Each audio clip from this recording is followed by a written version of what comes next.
Saviez-vous qu'au temps biblique, il existait un peuple capable de commettre un acte si cruel qu'aujourd'hui encore, le simple fait de l'entendre nous fait froid dans le dos? Un peuple qui, dans ses guerres, n'épargnait même pas les femmes enceintes, allant jusqu'à leur ouvrir le ventre pour exterminer des générations entières. Oui, la Bible ne cache pas ce côté sombre de l'histoire. Et en révélant cette vérité, elle nous montre jusqu'où peut aller la méchanceté humaine lorsque notre conscience s'éloigne de Dieu. Vous n'en avez peut-être jamais entendu parler lors des offices religieux ou des sermons, mais c'est rapporté dans les Écritures, en Amos 1,13. Ce que vous allez découvrir pourrait vous surprendre, car ce récit n'est pas un épisode isolé du passé. Il porte une portée spirituelle et constitue un avertissement toujours d'actualité. Imaginez un instant une scène de guerre dans l'Antiquité. Il ne s'agissait pas seulement d'épée contre épée, mais aussi d'une terreur psychologique imposée à des familles entières.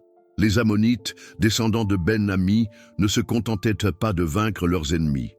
Ils voulaient détruire leurs racines, anéantir toute possibilité d'avenir, arrachant violemment jusqu'à l'espoir qui reposait dans le ventre maternel.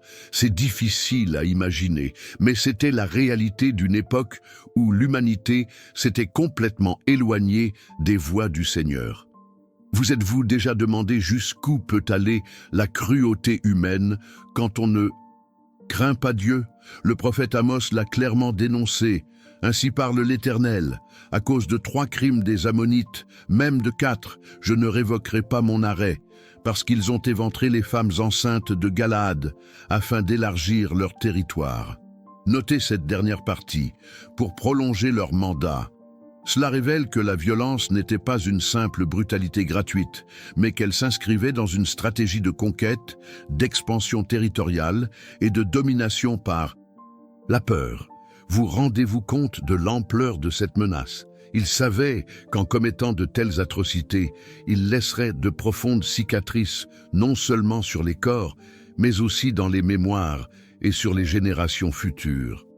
Restez avec moi jusqu'à la fin, car ce que nous découvrons ici n'est pas seulement de l'histoire ancienne. C'est le reflet de quelque chose de plus grand. La corruption de l'âme humaine lorsque le pouvoir et la cupidité prennent le pas sur la vie. Il est impressionnant de voir comment la Bible, tout en révélant ces pratiques horribles, nous révèle aussi la justice et l'implacabilité de Dieu face à une telle injustice.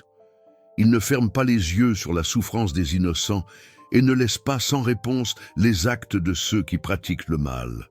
Quand on pense aux Ammonites, l'indignation est inévitable.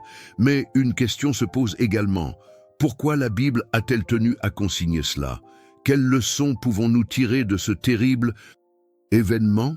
La réponse réside peut-être dans la compréhension que, même dans les pages les plus sombres de l'histoire, il existe un message d'avertissement et de réflexion pour nous aujourd'hui. Après tout, la violence contre les plus vulnérables n'appartient pas seulement au passé. Nous assistons encore à des atrocités modernes qui, d'une certaine manière, font écho à cette même indifférence à la vie.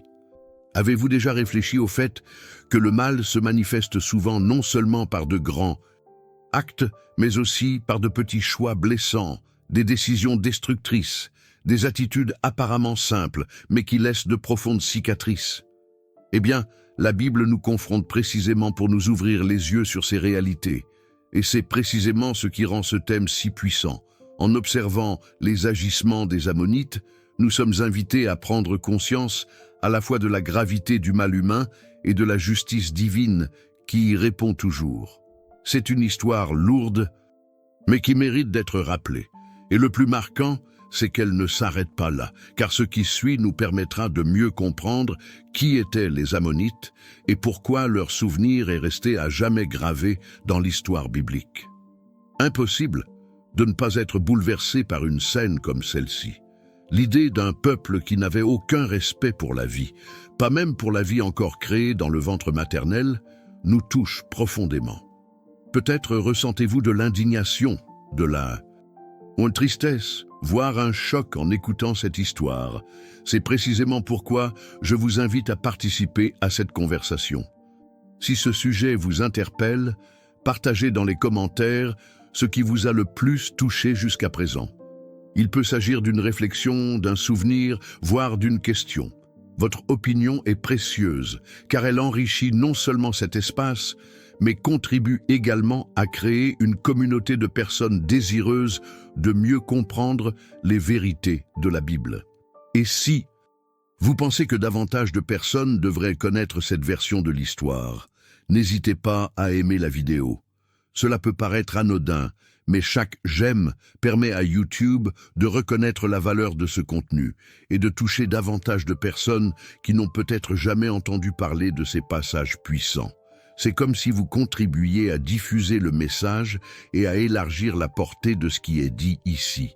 Si vous souhaitez continuer à suivre des sujets comme celui-ci et à explorer des récits bibliques moins abordés, abonnez-vous à la chaîne. Vous serez ainsi toujours au courant de chaque nouvelle vidéo et de chaque nouvelle réflexion que nous partagerons ensemble.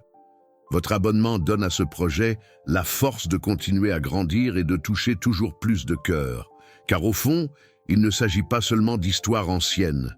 Il s'agit de comprendre le cœur humain, la justice de Dieu et tout ce que nous pouvons apprendre de récits qui, même sombres, sont porteurs d'un message puissant. Et ce que nous explorerons ensuite clarifiera encore davantage l'identité des Ammonites et la raison pour laquelle leur souvenir est si profondément ancré dans les pages de la Bible. Amos 1:13 résonne comme le tonnerre dans le silence de l'histoire. Ainsi parle l'Éternel. À cause de 3 crimes des Ammonites, même de 4, je ne révoque pas mon arrêt, parce qu'ils ont éventré les femmes enceintes de Galaad pour élargir leurs frontières. Ce verset, que beaucoup n'ont peut-être jamais pris le temps de lire attentivement, est d'une portée indescriptible.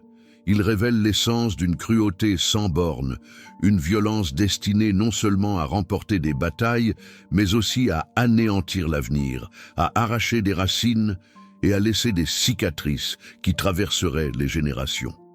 Il est difficile d'imaginer que ce genre de pratique ait réellement existé, mais il est rapporté dans les Écritures comme un avertissement et une preuve que la justice divine est toujours là.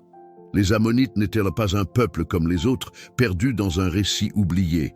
Ils avaient une histoire, une lignée qui remontait à Ben-Ami, petit-fils de Lot, et vivaient aux côtés d'Israël, séparés seulement par le Jourdain. Proches voisins, ils entretenaient une hostilité croissante. Le conflit territorial et les ressources n'étaient pas seulement politiques, il avait une dimension spirituelle. Alors qu'Israël était appelé à vivre en alliance avec Dieu, les Ammonites suivaient d'autres dieux comme Moloch, exigeant des rituels sanglants et des sacrifices humains.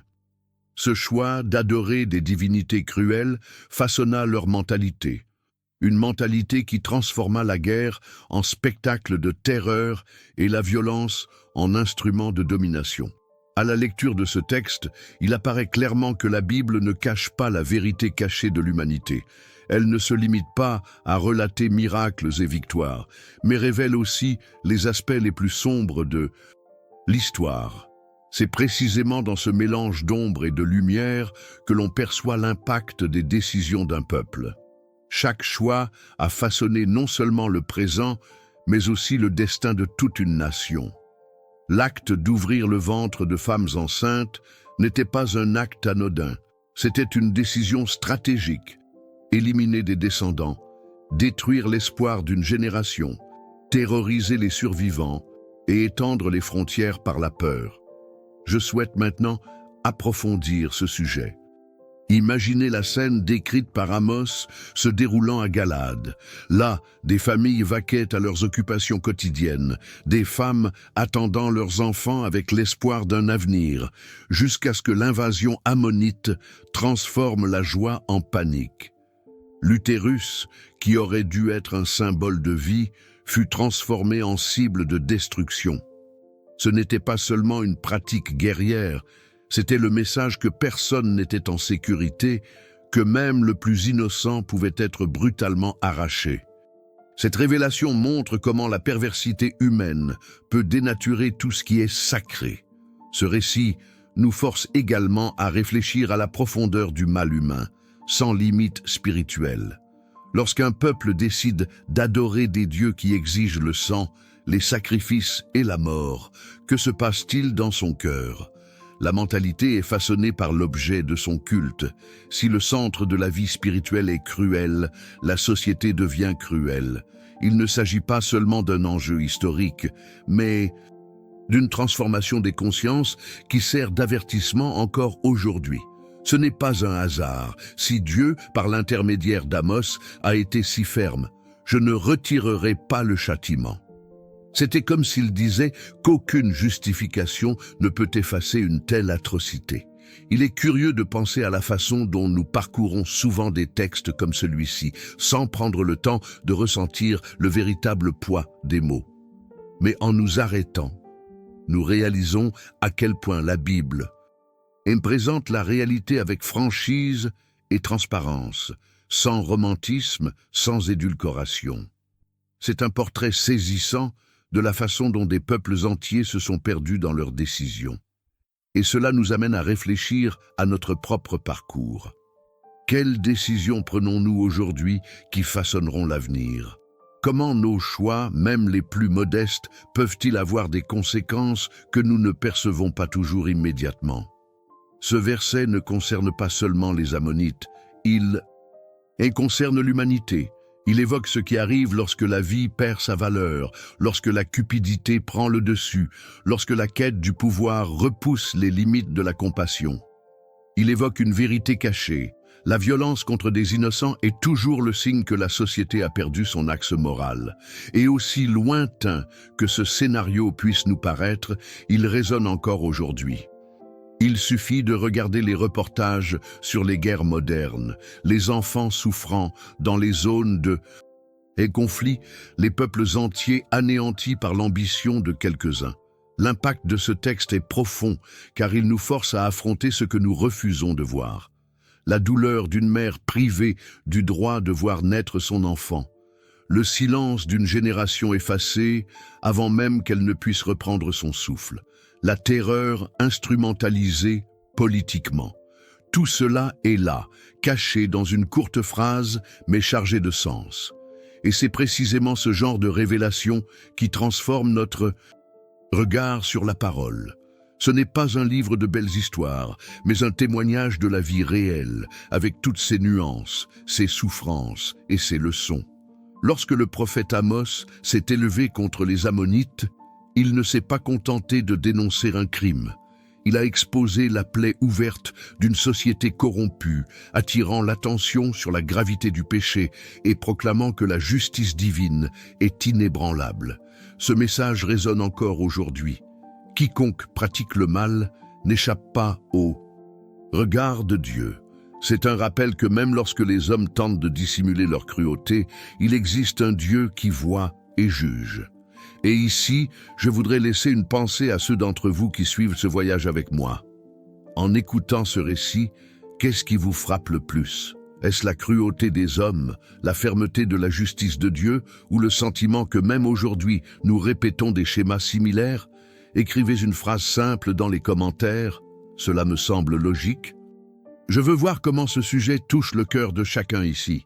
Maintenant, nous allons de l'avant, car cette histoire recèle encore des révélations qui peuvent transformer notre façon de comprendre les coulisses de la Bible et la profondeur du message qu'elle apporte. Les Ammonites n'apparaissent pas dans la Bible comme de simples ennemis occasionnels d'Israël, mais comme un peuple aux racines profondes et à l'histoire marquée par des choix qui les ont éloignés de leur alliance avec Dieu. Pour comprendre le poids des accusations portées contre eux, il faut remonter aux origines, à la Genèse, là où tout a commencé. Après la destruction de Sodome et Gomorrhe, Lot et ses filles se réfugièrent dans une grotte. Isolées et craignant de ne plus avoir de descendance, les filles de Lot franchirent un pas extrême. Elles enivrèrent leur père et couchèrent avec lui. De cette relation incestueuse naquirent 2 fils, Moab et Ben-Ammi. De Moab naquit le peuple moabite, et de Ben-Ammi, les Ammonites. Cette origine, chargée de traumatisme et de honte, façonnait déjà l'identité de ce peuple, comme si son histoire avait commencé marquée par une sombre obscurité. De là, les Ammonites s'installèrent à l'est du Jourdain, sur des terres fertiles et stratégiques, toujours proches d'Israël mais jamais en paix avec lui.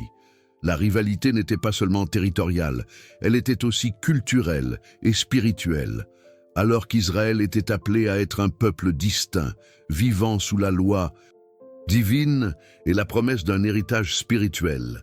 Les Ammonites choisirent une voie différente, suivant des divinités étrangères. Leur principal dieu vénéré était Moloch, et ce seul nom suffit à faire froid dans le dos. Le culte de Moloch impliquait des sacrifices humains, souvent d'enfants, livrés au feu lors de rituels mêlant idolâtrie et cruauté à des degrés incompréhensibles. Il est intéressant de constater à quel point l'état d'esprit d'un peuple est façonné par ses croyances. Lorsque le centre du culte est un dieu qui exige le sang et la mort, il n'est pas surprenant que la société se désensibilise à la vie et s'habitue à la brutalité. C'est un détail que la Bible révèle comme une vérité cachée derrière les événements. Il ne s'agissait pas seulement de guerre pour des terres ou des ressources, mais d'une bataille spirituelle, d'une lutte entre deux visions du monde. D'un côté, l'appel à la vie, à la justice et à la sainteté. De l'autre, la banalisation de la violence, de l'exploitation et de la mort comme monnaie d'échange du culte. Les Ammonites, si proches d'Israël, devinrent constamment une pierre d'achoppement, reflet de ce qui se produisait lorsque la direction divine était rejetée. Il y eut des moments de confrontation directe, comme au temps des juges, où le peuple de Dieu fut opprimé par eux. Dans Juges 11, par exemple, nous lisons l'histoire de Jephthé, qui affronta les Ammonites dans une bataille décisive. Cet épisode illustre non seulement leur hostilité constante, mais aussi comment leur présence mettait à l'épreuve la fidélité d'Israël. C'était comme si vivre côte à côte rappelait constamment qu'il y avait un choix à faire, suivre les voies de Dieu ou céder aux influences du voisinage. Je souhaite maintenant approfondir ce sujet, car comprendre qui étaient les Ammonites nous aide à comprendre l'impact de leurs pratiques. Ils n'étaient pas seulement un peuple lointain, aux coutumes exotiques. Ils étaient présents dans le paysage géopolitique de la région, disputant les frontières, influant sur les alliances et imposant leur culture par la force.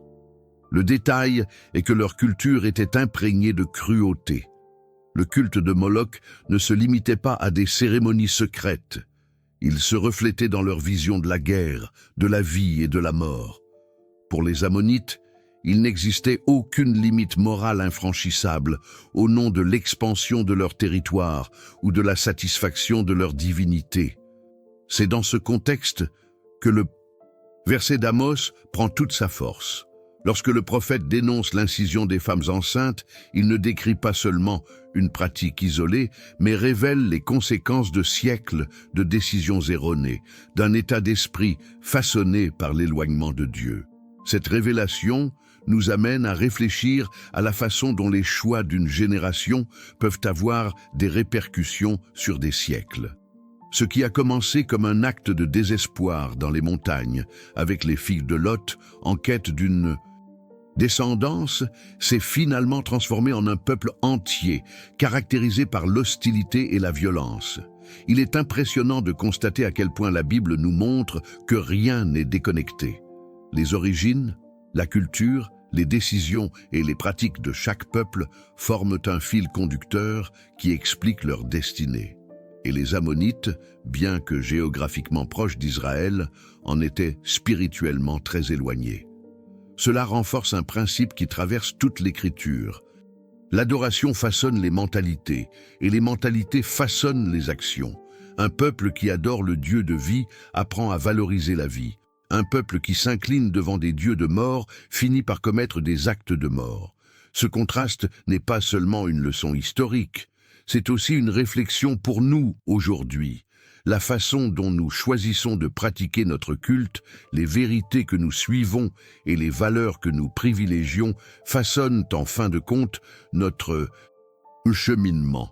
Rien n'est neutre et chaque décision spirituelle a un impact réel sur notre façon de traiter les autres, de construire notre société et de relever les défis qui se présentent. En observant les Ammonites, nous ne voyons pas seulement un peuple ennemi d'Israël. Nous voyons un exemple vivant de la façon dont une origine, marquée par un traumatisme, si elle n'est pas transformée, peut se transformer en génération de destruction. Nous voyons aussi la preuve que Dieu, dans sa justice, n'ignore pas les coulisses de l'histoire. Il voit les racines, les motivations et l'impact des choix. C'est ce qui fait d'Amos 1,13 un verset si significatif. Ce n'est pas seulement un récit de ce qui s'est passé, mais un avertissement.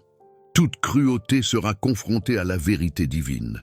Et je veux que vous preniez ceci à cœur. L'histoire des Ammonites ne se limite pas au passé, mais témoigne de la réalité selon laquelle des sociétés entières peuvent être perdues lorsqu'elles choisissent d'adorer des êtres sans vie. C'est cette révélation qui nous fait considérer la Bible non pas comme un livre lointain, mais comme un miroir reflétant le parcours humain à toutes les époques. Commenté ici, je suis aussi sur ce chemin. Je veux savoir qui suit cette réflexion en profondeur, car ce qu'il nous reste à explorer éclairera encore plus les chemins sombres empruntés par les Ammonites et l'impact de ces décisions sur le paysage biblique. Lorsque la Bible utilise l'expression « déchirer », le ventre des femmes enceintes, elle ne parle ni métaphoriquement ni symboliquement. Il s'agit d'un acte brutal, au sens littéral du terme, perpétré par les Ammonites contre des femmes sans défense pendant la guerre. Imaginez un instant la gravité de la situation. Il ne s'agissait pas seulement de tuer des soldats au combat, ni de conquérir des villes ou d'incendier des murs, mais d'envahir des maisons et d'attaquer ce qu'il y avait de plus fragile, la vie qui n'avait même pas encore commencé. Déchirer le ventre d'une femme enceinte signifiait non seulement ôter la vie à la mère, mais aussi à l'enfant à naître. C'était une décision calculée pour semer la terreur, détruire l'espoir de survie d'un peuple. Cela va au-delà de la violence physique. Cela dépeint un état d'esprit façonné par la haine et la cupidité, une attaque contre l'avenir de toute une nation. Ce genre de pratique n'était pas une cruauté momentanée, c'était une stratégie. Et c'est là que réside la vérité. Cachée, souvent ignorée, en éliminant les femmes enceintes, les Ammonites non seulement tuaient 2 vies, mais interrompaient aussi des générations. C'était comme déraciner un arbre qui n'avait même pas encore fleuri. Ils savaient que chaque enfant né serait un symbole de résistance, un cri de survie contre la domination qu'ils cherchaient à imposer. Par conséquent, s'en prendre aux femmes enceintes avait un impact psychologique dévastateur. Les familles survivantes étaient marquées par la peur, la douleur et le rappel constant que personne n'était en sécurité. Il est cruel de penser qu'une société puisse s'organiser autour d'un état d'esprit aussi destructeur, mais cela nous révèle la profondeur d'un culte erroné et de valeurs corrompues. Lorsque le culte est centré sur le pouvoir, la violence et la domination, la compassion disparaît. Et voici le résultat, des enfants à naître, des mères brutalement arrachées à la vie et des communautés entières réduites au désespoir. Ce détail des Écritures n'est pas une description choquante pour le plaisir de choquer. C'est une profonde révélation de la nature humaine lorsqu'elle s'écarte de la direction divine. Je souhaite maintenant approfondir ce sujet car nous devons comprendre l'impact psychologique d'une telle pratique. Il ne s'agit pas seulement de statistiques de guerre, mais d'une blessure émotionnelle qui s'est propagée chez tous les survivants. Imaginez un village entier écoutant ces récits, constatant de visu l'horreur de ce qui est arrivé à leurs voisins, à leurs sœurs, voire à leur propre mère. La terreur ne se limitait pas au moment de l'invasion. Elle s'est inscrite dans la mémoire collective. Le message était clair. Les Ammonites ne venaient pas seulement pour s'emparer de terre, mais pour détruire l'essence du peuple, effacer la continuité de son histoire. C'est là le côté sombre d'Amos 1,13. Et lorsqu'on l'examine sous cet angle, on comprend que le texte ne décrit pas seulement un crime de guerre, mais un crime contre l'humanité. Le ventre maternel, symbole d'espoir, de renouveau et d'avenir, a été transformé en cible. Et cette distorsion est porteuse d'une leçon puissante. Lorsque la vie est dévalorisée, lorsque la cupidité prend le pas sur l'attention, les actions deviennent de plus en plus perverses. C'est une spirale de destruction.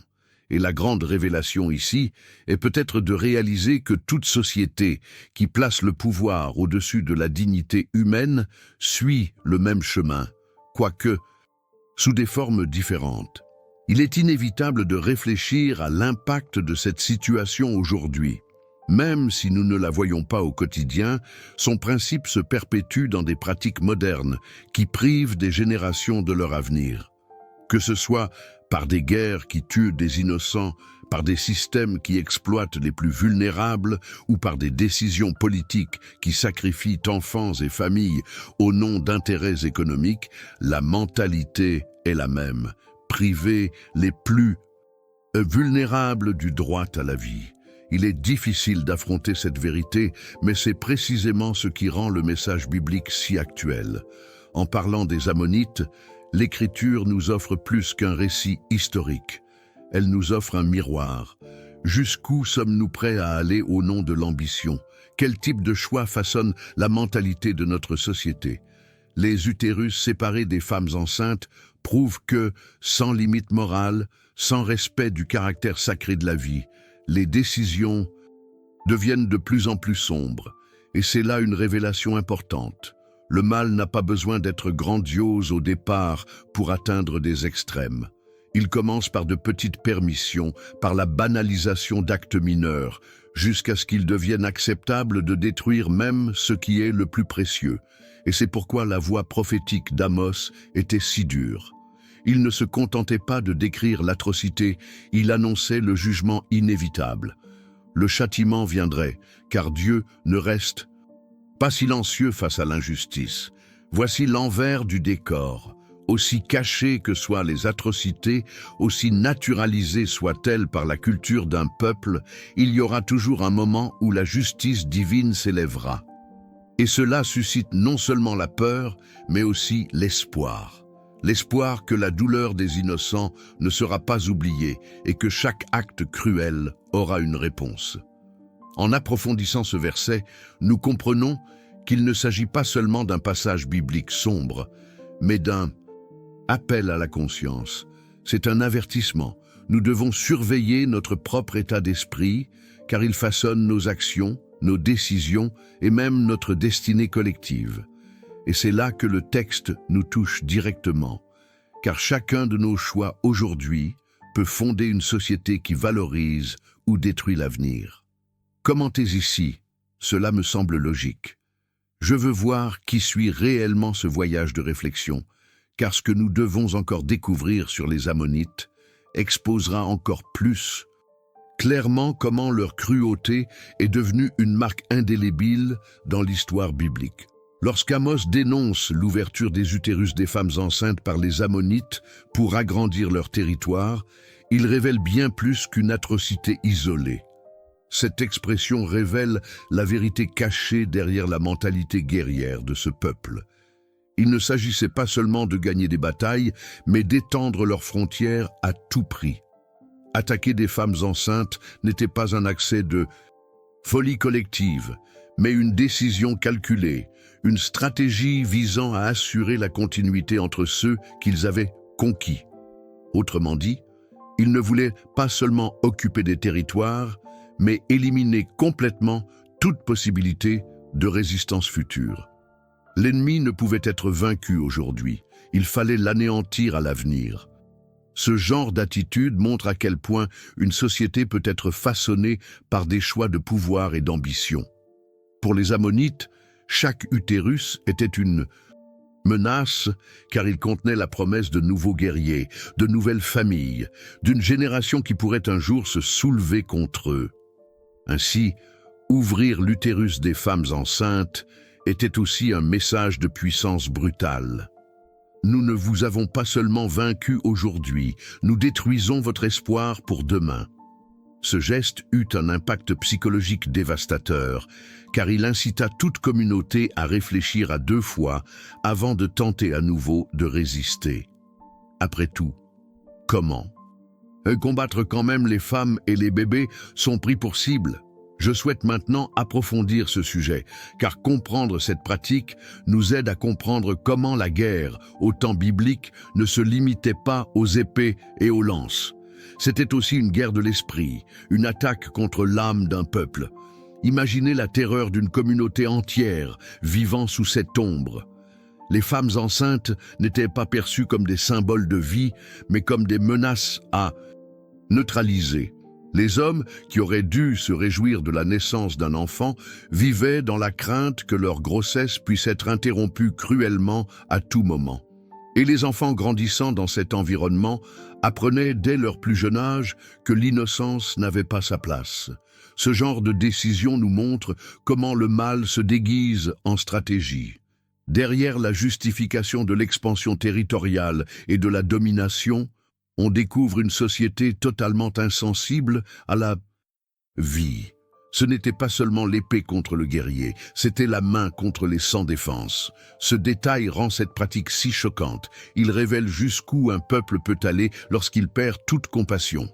Détruire un ennemi au combat pouvait même être compris comme faisant partie de la logique de la guerre, mais s'attaquer au ventre d'une femme enceinte transgressait toutes les règles morales. C'était le signe que la guerre était devenue un spectacle d'horreur. Il est également important de rappeler que dans l'Antiquité, la survie d'un peuple était directement liée à sa capacité à se multiplier.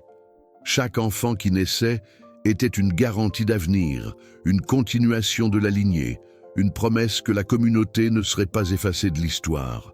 Par conséquent, attaquer des femmes enceintes n'était pas seulement une violence physique, c'était une façon d'effacer des souvenirs et d'interrompre des voyages. C'était comme dire « vous n'aurez plus d'histoire à raconter ». Ce genre de message, empreint de peur, était aussi puissant qu'une armée franchissant les portes d'une ville. La question demeure, pourquoi choisir une voie aussi cruelle? Et la réponse réside dans la mentalité du pouvoir absolu. Lorsque l'ambition dépasse l'humanité, lorsque la décision d'étendre les frontières outrepasse la dignité de la vie, il en résulte une destruction massive, accompagnée de cicatrices émotionnelles impossibles à effacer. C'est ce que révèle la Bible en dénonçant cette pratique. Les décisions motivées par la haine et la cupidité aboutissent toujours à la violence contre les innocents. En imaginant l'impact de cette situation sur un village entier, on ressent le poids de la peur qui s'est répandue. Une mère qui ne trouvait plus de répit pendant sa grossesse, car chaque pas pouvait signifier une invasion. Un père qui, en regardant sa femme enceinte, ne voyait pas que de la joie, mais aussi une ombre d'incertitude. Des enfants qui grandissaient en entendant des récits de voisins, de parents ou de connaissances victimes de cette cruauté. L'environnement devint une prison de peur. Et c'est à ce moment-là que l'on comprend que les Ammonites ne livraient pas seulement des combats physiques. Ils menaient des batailles psychologiques, façonnant l'esprit de leurs ennemis par la terreur. C'est dans ce contexte que le texte d'Amos 1:13 revêt une telle importance et une telle nécessité. Il ne s'agit pas seulement d'une description des horreurs passées, mais d'une révélation de la façon dont le cœur humain, lorsqu'il est corrompu, peut prendre des décisions capables de dévaster non seulement des territoires, mais aussi des mémoires et des générations. Il rappelle qu'un pouvoir sans limite morale se transforme en tyrannie et qu'une société qui autorise la normalisation de la violence signe, de fait, sa propre sentence. Et quand on y réfléchit, on réalise que ce qui était en jeu n'était pas seulement un territoire, mais l'essence même d'un peuple. Car ce qui définit une nation, ce n'est pas seulement la terre qu'elle possède, mais la vie qu'elle peut protéger. Les Ammonites le savaient, et c'est précisément pourquoi ils ont choisi de s'attaquer aux matrices, car c'était le symbole ultime de la continuité. Cette pratique cruelle nous oblige à réfléchir au poids de nos propres choix aujourd'hui. Quelles décisions collectives prenons-nous qui, d'une certaine manière, sacrifient aussi l'avenir? Dans quelle mesure nos priorités façonnent-elles la prochaine génération, celle de la vie ou de la destruction? Commentez ici. Je suis aussi sur ce chemin. Je veux voir qui suit de près cette réflexion, car il y a encore de fortes révélations à explorer sur la façon dont ce type de cruauté a marqué les coulisses de l'histoire biblique et façonné le destin des personnes impliquées.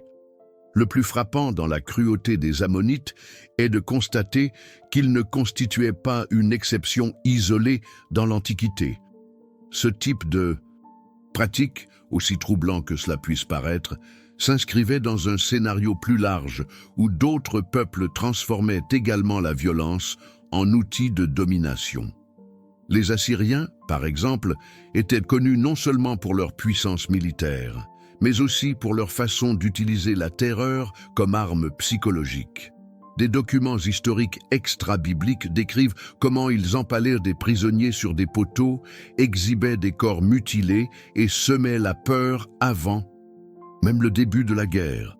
C'était comme si la bataille était gagnée avant même que la première lance ne soit lancée, car leur réputation de brutalité forçait déjà les villes à se rendre. Les Babyloniens ont également suivi cette voie. La Bible et l'histoire relatent la destruction de Jérusalem en 586 avec J-C, et la violence de ce moment est restée gravée dans la mémoire collective. Le psaume 137 dépeint avec amertume la cruauté de ceux qui prirent les enfants des Juifs et les fracassèrent contre les rochers. Cette image est si puissante qu'elle suscite encore aujourd'hui le dégoût à sa simple lecture, mais elle montre clairement qu'au cœur des empires antiques, la compassion n'était pas une priorité.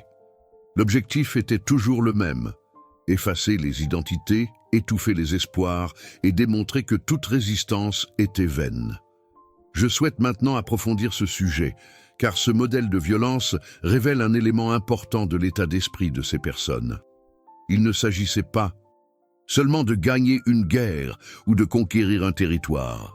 Il s'agissait de créer un récit de pouvoir absolu, où la vie d'innocents devenait un argument de négociation pour consolider des empires. Ce type de décision révèle une vérité cachée. Des sociétés entières peuvent s'habituer à l'inacceptable lorsque l'ambition devient le centre de leur quête.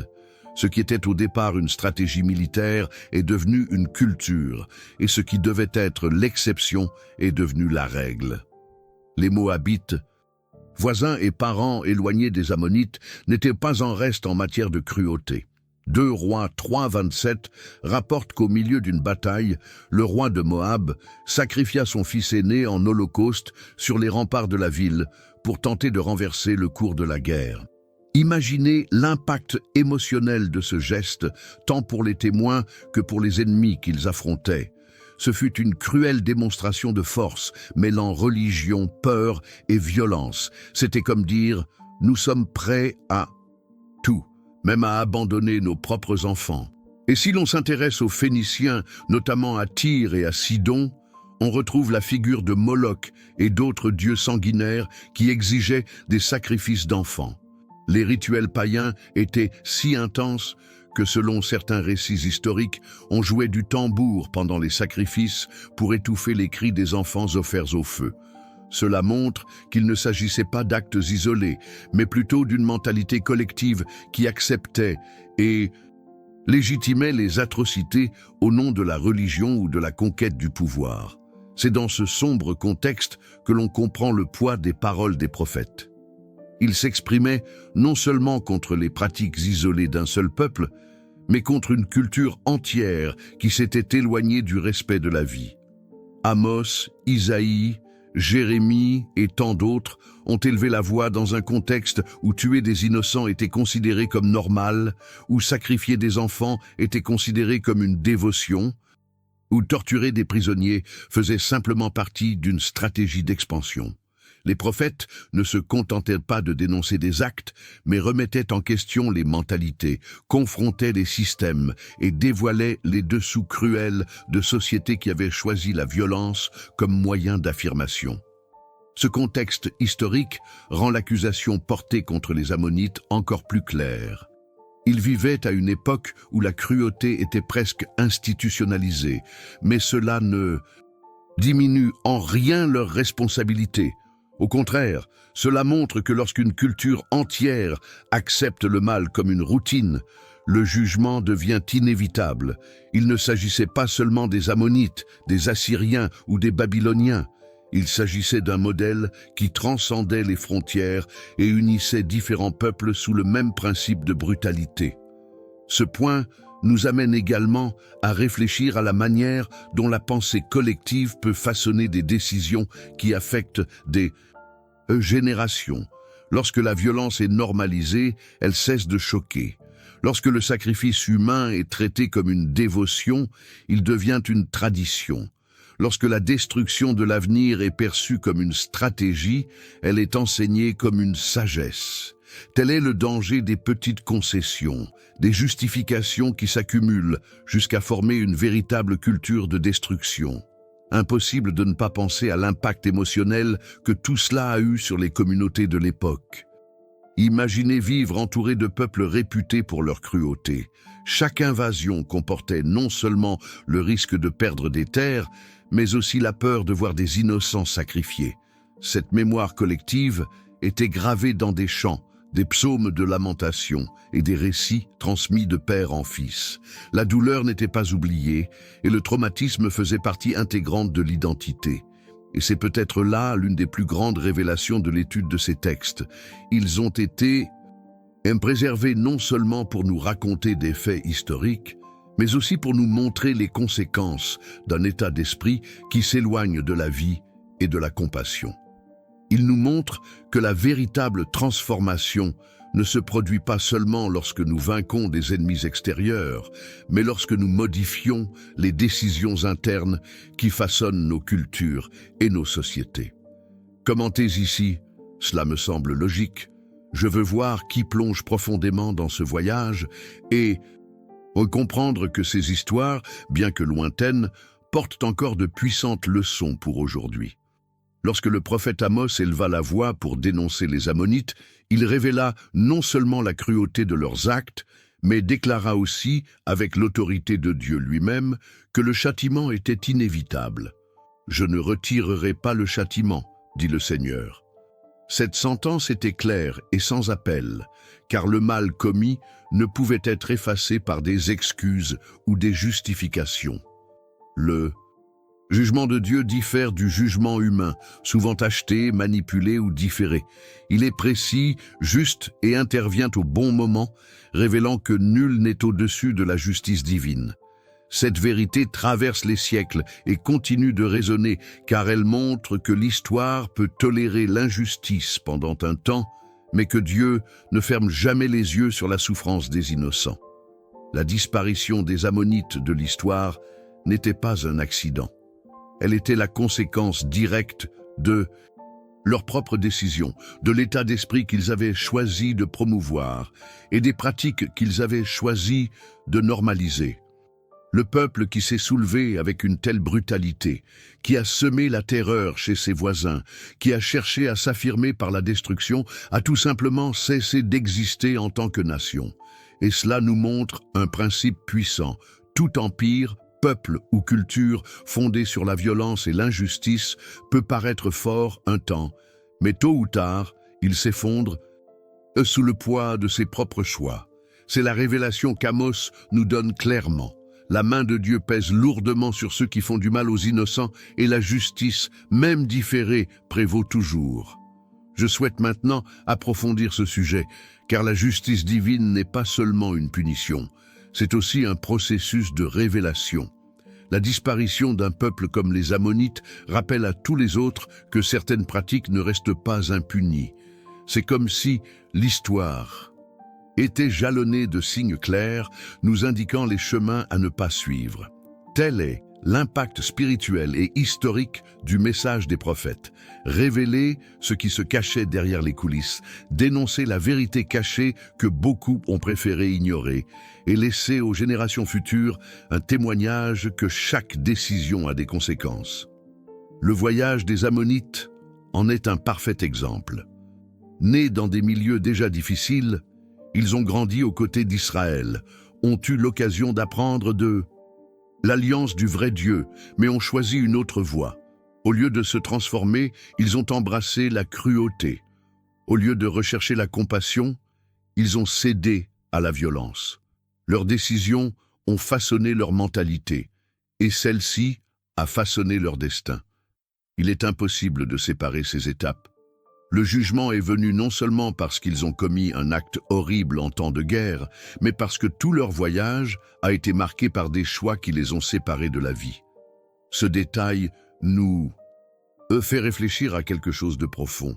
La justice de Dieu n'est pas arbitraire, elle est cohérente. Il ne juge pas selon des caprices, mais selon des principes clairs. La violence envers les innocents, le mépris de la vie et le culte des dieux de la mort sont des limites qui, franchies, entraînent des conséquences irréversibles. La fin des Ammonites en est la preuve. La Bible montre que, comme eux, d'autres peuples furent jugés, tels que les Babyloniens et les Assyriens. Tous, aussi puissants qu'ils aient pu paraître, tombèrent lorsque leurs pratiques devinrent insupportables face à la sainteté de Dieu. En lisant ce récit, nous ne pouvons nous empêcher de penser à son impact sur nous aujourd'hui. Combien de fois les sociétés modernes se croient-elles au-dessus de tout jugement, capables de prendre des décisions fondées uniquement sur des intérêts économiques ou politiques, sans tenir compte de la dignité de la vie? Combien de fois voyons-nous des structures entières bâties sur l'exploitation, l'injustice et la cruauté?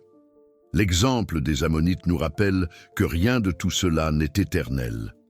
Ce qui semble aujourd'hui être un pouvoir inébranlable n'est peut-être que le prélude à une chute inévitable. Voilà le genre de révélation qui nous interpelle, car elle ne concerne pas seulement eux, mais aussi nous. Le jugement de Dieu contre les Ammonites est une déclaration universelle. Il ne tolère pas les pratiques abominables. Il voit ce que les hommes cherchent à cacher, et il mettra toujours en lumière ce qui se passe en coulisses. Aucun mal ne demeure éternellement caché, et aucune violence n'échappe à la justice divine. Et la leçon la plus puissante que l'on puisse tirer de cette histoire est peut-être celle-ci. Les Ammonites ont disparu parce qu'ils ont choisi de bâtir leur avenir sur la destruction d'autrui. Cette décision les a non seulement rendus cruels, mais a aussi scellé leur propre destin. Lorsque l'on détruit une vie, on se détruit inévitablement soi-même. C'est le poids de la justice divine, mais c'est aussi la logique même des choix humains. Commentez ici, cela me semble logique. Je veux voir qui suit cette réflexion en profondeur, car il reste encore beaucoup à révéler sur l'impact spirituel de ces pratiques et sur la façon dont la justice divine se manifeste de manière surprenante à travers l'histoire. Nous ne voyons peut-être pas d'horreur comme celle des Ammonites dans nos rues quotidiennes, mais il suffit d'ouvrir les yeux pour comprendre que nous vivons encore dans un monde marqué par la violence envers les innocents, par des guerres qui détruisent des villes entières, par des systèmes qui exploitent les plus vulnérables et par un mépris toujours croissant de la vie. La différence est qu'aujourd'hui, au lieu de lances et d'épées, les instruments de destruction peuvent être des bombes, des armes modernes ou même des décisions prises de sang-froid dans des bureaux privés, loin du regard des masses. Le scénario change, mais l'essence du problème reste la même. Lorsque le cœur humain se détourne de la compassion et de la vérité, la cruauté trouve de nouvelles voies pour s'exprimer. Le texte d'Amos demeure pertinent précisément parce qu'il révèle ce modèle qui traverse les siècles. Il nous rappelle que Dieu voit tout. Rien n'échappe au regard de celui qui a créé la vie. Les coulisses des gouvernements, les décisions secrètes, les injustices qui semblent sans témoin, tout est devant lui. Cette révélation est dérangeante, car elle nous montre qu'il n'y a pas d'anonymat devant le ciel. Mais, en même temps, elle est aussi source d'espoir, car elle garantit que chaque larme, chaque douleur des innocents, chaque injustice qui semblait oubliée, sera prise en compte. Je souhaite maintenant approfondir ce sujet, car la réflexion spirituelle ne porte pas uniquement sur ce qui est arrivé aux Ammonites ou aux peuples anciens, mais sur la mentalité qui domine encore de nombreux aspects de notre société. Qu'est-ce qui pousse un être humain à en détruire un autre? Qu'est-ce qui pousse une nation à se révolter contre sa propre vie, à investir autant dans les armes et si peu dans la dignité? Il ne s'agit pas seulement d'une guerre extérieure, mais aussi d'une guerre intérieure, d'une lutte intérieure entre la lumière et les ténèbres, entre la compassion et l'indifférence. Ce voyage intérieur est aussi décisif que n'importe quelle bataille livrée sur les champs de bataille de l'histoire. L'impact de cette compréhension est profond, car il nous oblige à considérer non seulement les erreurs des autres, mais aussi nos propres décisions. Il est facile de condamner les Ammonites et de considérer leur méchanceté comme quelque chose de lointain. Mais que se passe-t-il lorsque nous abordons cette réflexion plus près de nous? Combien de fois banalisons-nous les petits actes de cruauté dans notre quotidien?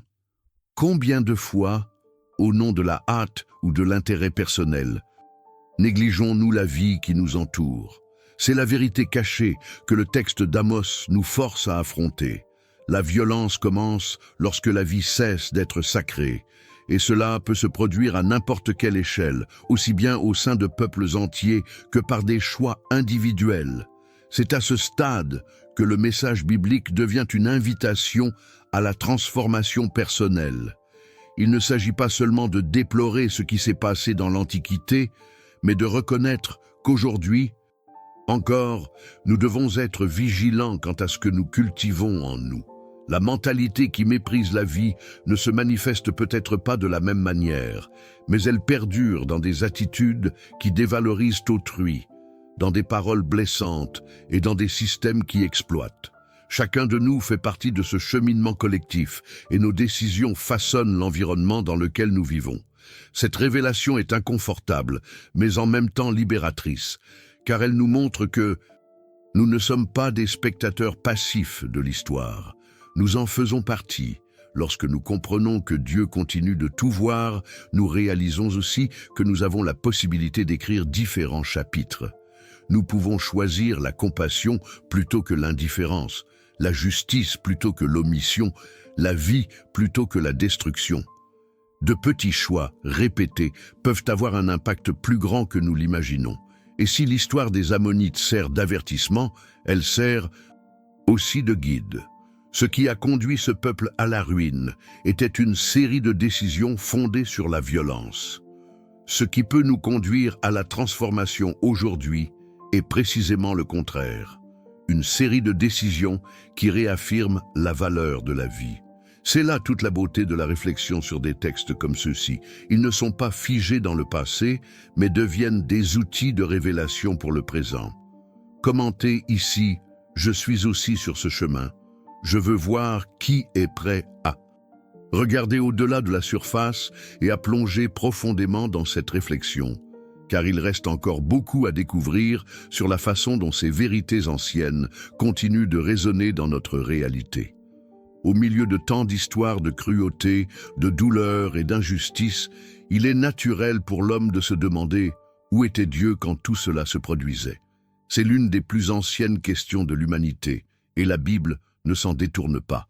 Au contraire, elle nous montre que même lorsque le mal semble dominer, une voix s'élève toujours pour dénoncer, consoler et montrer l'espoir. Ce fut le cas d'Amos, qui ne resta pas silencieux face aux atrocités des Ammonites, mais éleva sa voix prophétique pour annoncer que justice serait faite. Il en fut de même pour tant d'autres prophètes qui, au milieu du chaos, apportèrent le message que Dieu n'avait pas abandonné son peuple. C'est une vérité qu'il faut garder à l'esprit. Aussi sombre que soit le cheminement humain, Dieu ne manque jamais d'intervenir par l'intermédiaire de ceux qui sont prêts à parler en son nom. Les prophètes n'étaient pas seulement des annonciateurs de malheur, mais aussi des porteurs d'espoir. Ils dénonçaient, certes, mais ils nous rappelaient aussi que le Seigneur avait encore des projets de transformation et de restauration. Cette combinaison est puissante, car elle montre que la justice de Dieu ne consiste pas seulement à punir les coupables, mais aussi à sauver ceux qui restent fidèles. Chaque révélation du péché et de la violence s'accompagnait d'une invitation à la repentance et de la promesse d'un nouveau départ. Je souhaite maintenant approfondir ce sujet, car il s'agit d'un aspect fondamental de la nature divine. La capacité d'apporter la vie au milieu de la mort, la lumière au milieu des ténèbres, un avenir au milieu de ce qui semblait n'être que destruction. C'est ainsi que la Bible décrit l'action de Dieu. Même lorsque le mal humain semble incontrôlable, il suscite quelqu'un, et pour être un phare, pour ne pas laisser la vérité cachée sous le silence. Pensez à Élie confrontant les prophètes de Baal, à Jérémie pleurant dans les rues de Jérusalem, à Isaïe annonçant la naissance d'un enfant, apportant la paix au milieu de l'oppression. Chacun de ces exemples montre que l'espoir n'est jamais complètement anéanti, car Dieu préserve toujours un reste. Ce message a un impact considérable lorsque nous considérons notre propre réalité. Certes, nous vivons une époque marquée par les guerres, les injustices et la violence contre des innocents, mais la même dynamique perdure. Il y a toujours des voix prophétiques, des personnes qui se dressent contre l'indifférence et annoncent qu'il existe encore une issue. C'est la grande révélation. L'espérance ne dépend pas de l'absence de problèmes, mais de la certitude que Dieu reste maître de l'histoire, guidant chaque chapitre du cheminement humain, même lorsque les coulisses semblent chaotiques. Et voici un détail qui nous touche profondément. La fidélité est toujours récompensée. Alors que les Ammonites ont disparu à cause de leurs pratiques abominables, le peuple resté fidèle à Dieu a connu la délivrance, la restauration et la promesse d'un avenir meilleur. Ce contraste est fondamental, car il montre que les décisions d'un peuple façonnent son destin. Et une fois de plus, la Bible ne parle pas seulement d'eux, mais aussi de nous. Que choisissons-nous aujourd'hui? Quel héritage construisons-nous? Prenons-nous un part à la spirale de destruction ou au mouvement d'espoir que Dieu continue de susciter à chaque génération? C'est l'invitation silencieuse que nous laisse le texte d'Amos. Aussi sombre que soit la réalité, il existe toujours un chemin de retour, de transformation et de recommencement. Dieu ne néglige pas la fidélité, et ceux qui décident de rester fermes, même lorsque tout autour d'eux semble s'effondrer, découvrent que l'espérance ne meurt jamais. Elle peut même être étouffée un temps, mais elle ne s'éteindra jamais, car elle jaillit d'une source éternelle. Commentez ici. Cela me semble logique. Je veux voir qui se rend compte que le message d'espoir traverse l'histoire et reste aussi vivant aujourd'hui qu'il l'était à l'époque des prophètes. Car nous avons encore beaucoup à explorer sur la manière dont cette promesse s'accomplit de manière surprenante. C'est sans aucun doute l'une des pages les plus sombres de la Bible, non seulement par sa description cruelle de la cruauté, perpétrée par les Ammonites, mais aussi par le choc ressenti en réalisant jusqu'où l'humanité peut aller lorsque la vie perd sa valeur. Ce récit nous touche, car il touche à quelque chose d'essentiel, la fragilité de l'existence et la puissance du mal lorsqu'il ne trouve aucune limite. Mais en même temps, cet épisode nous rappelle avec force que Dieu n'ignore pas l'injustice. Il ne reste pas silencieux face à la souffrance des innocents, ne laisse pas les larmes couler sans réponse, ne permet pas à la violence d'avoir le dernier mot. La disparition des Ammonites de l'histoire est la preuve que la justice divine prévaut toujours, même si le processus semble lent aux yeux des humains. Je souhaite maintenant approfondir ce sujet, car l'enjeu principal n'est pas seulement de regarder le passé et de condamner la cruauté de ces personnes, mais de comprendre comment ce message nous interpelle aujourd'hui. Nous vivons dans un monde qui, bien que sous des formes et dans des contextes différents, reproduit encore des schémas similaires. Le mépris de la vie continue de se manifester, que ce soit dans les guerres, les violences urbaines, les décisions politiques qui sacrifient les plus vulnérables, ou même dans les systèmes qui exploitent silencieusement les sans-voix. Et tout comme au temps d'Amos, Dieu continue d'observer chaque détail, chaque coulisse, chaque révélation que les hommes tentent de dissimuler. Rien n'échappe à son regard. Cela nous amène à une profonde réflexion sur nos propres choix. Quel état d'esprit cultivons-nous? Quelles décisions ont façonné le cours de notre société, de nos familles et même de nos vies personnelles? Le texte d'Amos nous montre que les pratiques abominables des Ammonites ont eu des conséquences durables. Ils ont disparu en tant que peuple car ils avaient bâti leur identité sur la destruction et le mépris.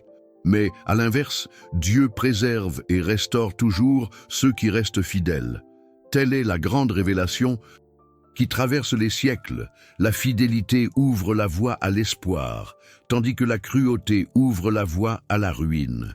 Et c'est là que réside l'impact que nous ne pouvons ignorer. Cette histoire a été préservée non seulement pour nous choquer, mais pour nous transformer. C'est un avertissement et en même temps une invitation. Un avertissement auquel aucune société, aussi forte qu'elle puisse paraître, ne peut résister lorsqu'elle méprise la vie. Et une invitation pour chacun de nous à choisir sur notre chemin, les valeurs qui créent un avenir, qui protègent les innocents, qui reflètent la justice de Dieu. La Bible ne nous laisse pas seulement avec le poids de la tragédie, mais nous indique toujours le chemin de la restauration. Commentez ici.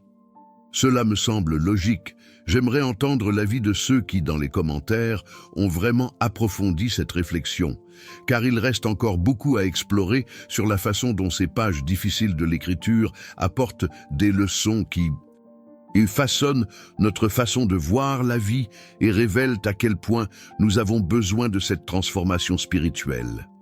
Si vous êtes arrivé jusqu'ici, c'est que ce sujet vous a vraiment touché. C'est pourquoi je vous invite à poursuivre votre cheminement avec moi. Abonnez-vous à la chaîne pour ne rien manquer des prochains contenus. Chaque vidéo est préparée avec amour pour apporter des éclairages souvent introuvables ailleurs. N'hésitez pas à aimer, car cela montre que nous sommes connectés et que ce message vous a touché. Et pour me dire qui m'a suivi jusqu'au bout, écrivez dans les commentaires « Je suis avec toi jusqu'à la fin ». Ce sera un moment privilégié de revoir ceux qui ont parcouru ce chemin avec moi. Et ce n'est pas tout. Une vidéo ici complète ce sujet et vous permettra d'élargir votre perspective. Cliquez et poursuivez avec moi.